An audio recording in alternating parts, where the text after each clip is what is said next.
வழிந்தோடும் எரிமலை சாறு கடலோடு கலந்திடும் போது வெளியேறும் ஆவியார் கொண்ட வெற்றி என்றாகுமோ?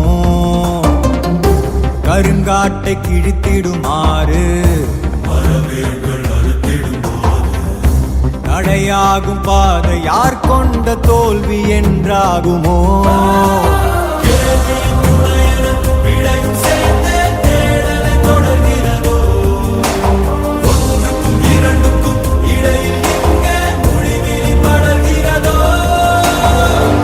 எங்காகிலும் பார்த்தது உண்டோ? நீருடன் சேர்ந்தது உண்டோ? யார் யாரினை விழுங்குவர் என்பதை சொல்வார்.